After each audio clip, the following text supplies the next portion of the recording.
Welcome, beautiful souls. Today I would like to share with you some information about the Blue Avians. Who are they? Why they are here?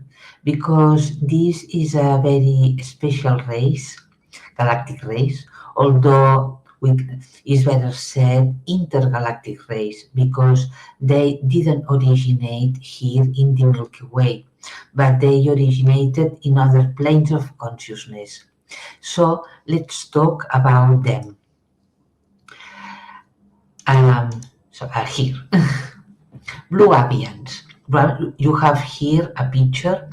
This picture is from the website of Goode.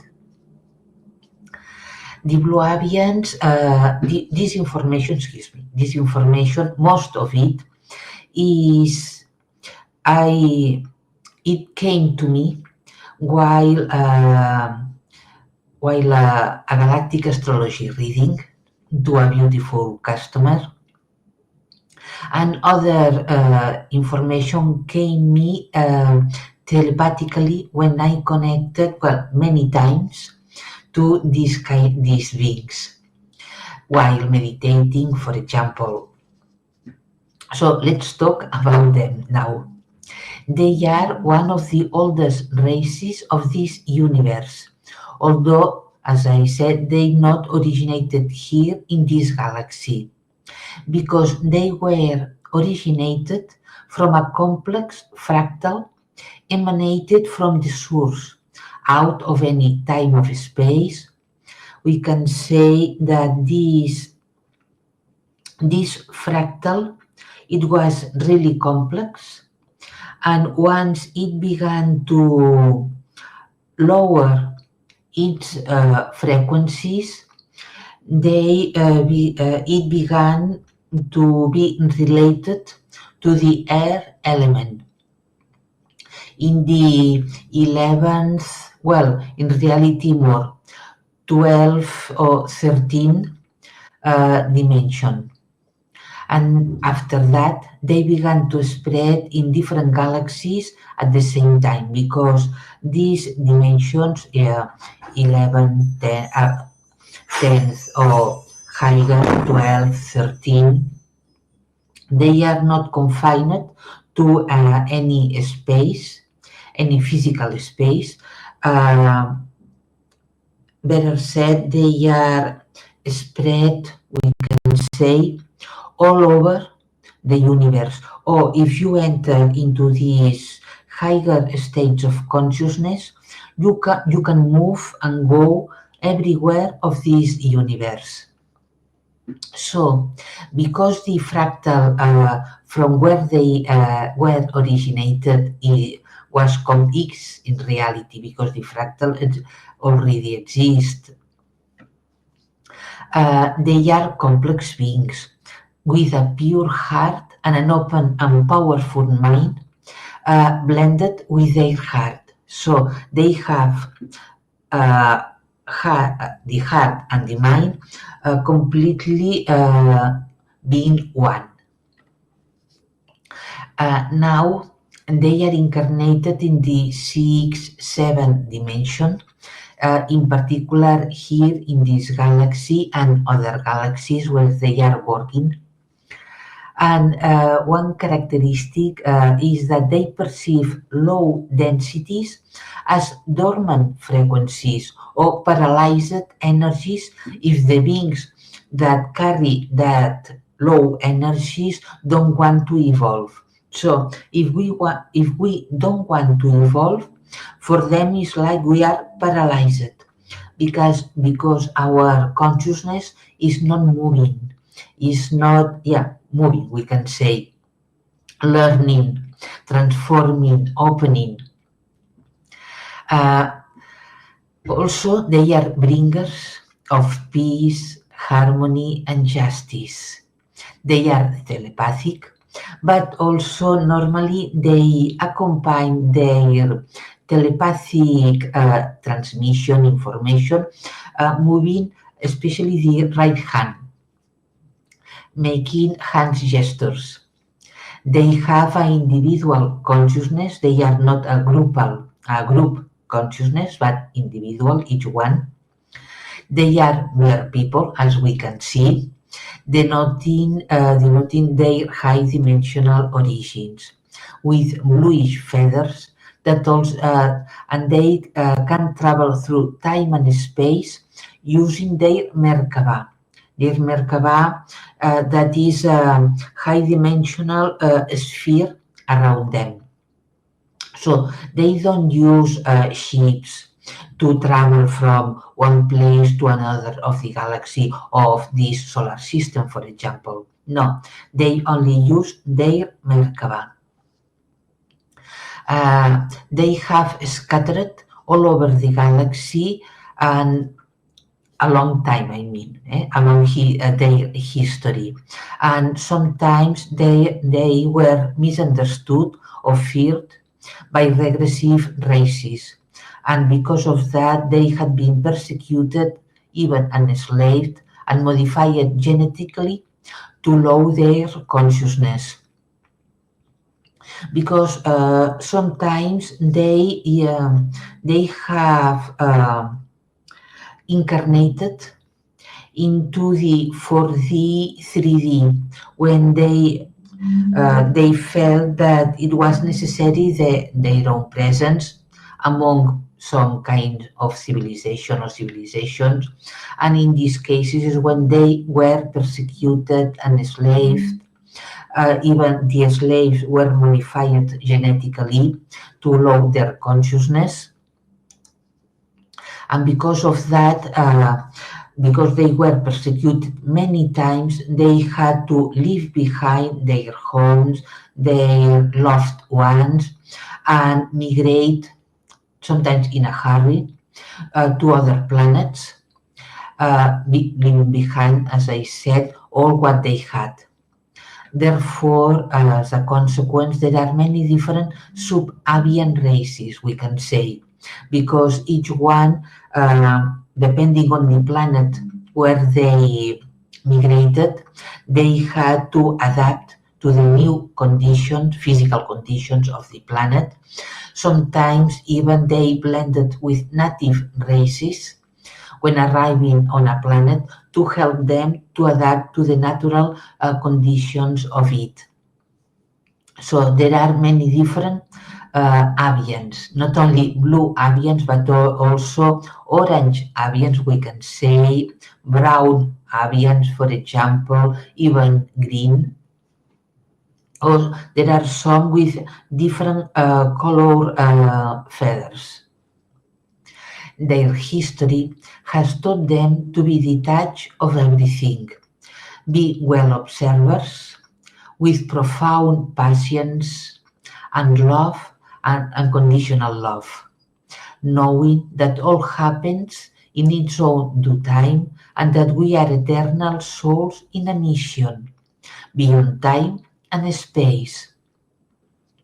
Sometimes when blue avian star seeds have incarnated here on Earth, they have a fragmented soul, for example, or a soul that is scattered over other places, other planets in the galaxy. And being here on Earth allows them to recover it, or at least parts of it. But also there are blue avians incarnated here on Earth as birds. For example, the swallows, but also there are others. They are a very advanced civilization that know the mysteries of the very fabric of the universe and how to tap into it and use it for the highest benefit of all. They have a very long lifespan. It can be 5,000 Earth years, but it can be up to 50,000 Earth years, depending on the planet, on the solar system they are. They created a long time ago, about 2 billion of years ago, they created a very sophisticated network of moon-sized stations that they placed in different star systems around our local stellar neighborhood that comprises around 50 stars. In this way, they used the power of the cosmic web to prevent intrusion of other alien races that they name farmer races that tend to interfere with the natural development of other civilizations only for their own selfish agendas. This information, the source is from Goode, and his website is spherebeingsalliance.com. And in particular, they created a protective grid around our solar system as a way to protect it from regressive species to mess with the new life forms that were seeded and created here, as for example, as humans. To support the grid, they created and brought different moonlight satellites that distributed across and around our solar system. But the humanoid race that is named pre-Adamite settled in the planet that now at this moment is the asteroid belt, but at that moment many around 1 million, 2 million of years ago, that planet was bigger, much bigger than the Earth, although not as Jupiter. Maybe its size was similar to Neptune. So that planet was placed where now is the asteroid belt. Some people name it Tiamat, other Maldek. The name doesn't count in reality because we don't know how the pre-Adamite race named their planet. But they were not benevolent beings. They were driven by a thirst of conquest, of power. They wanted to know more and more the mysteries of the universe, the mysteries of the galaxy. They wanted to tap into the very fabric of the galaxy to explore the, its characteristics, the energy, the subtle energy that gives life to all living beings, including planets, stars, nature in general, and creatures in general, until they wa- they excuse me, they use this protective grid as a weapon because, as I said, they had a really deep thirst of power and conquer and wanted to dominate, in reality, the entire galaxy. First, this solar system, but then the entire galaxy and beyond. And they wanted to know the laws of the universe and how it was made as a means of conquering and dominate other planets and civilizations. But because of that, uh, they messed with the protective grid until their planet explode in such a way that it became the asteroid belt. For example, the planet Mars, the one that now we know as planet Mars, at that moment was a moon of this planet, Tiamat Maldek planet, and he lost a part of the well, in some atmosphere, and the pre-Adamites that were lucky enough to survive of this destruction, they fled, of course.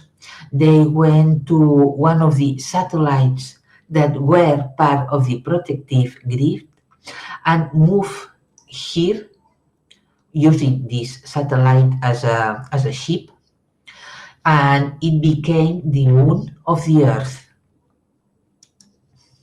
Now, the moon, what we know the moon, serves to stabilize and balance the Earth, because the Earth at that moment was out of balance once the planet exploded. Here in this solar system, the Blue Avians have lived within Venus, the planet Venus, in 6D, in the sixth dimension. But as in Venus, things when when different with other races colonizing the planet, the interior of the planet, of course. Uh, Finally, they decided to move to live within the sun, also in the 6D, in the sixth dimension. Because why? Maybe you can think, but the sun is a fireball, a ball of fire, but in reality, it's not true. The sun is a multidimensional plasmic being.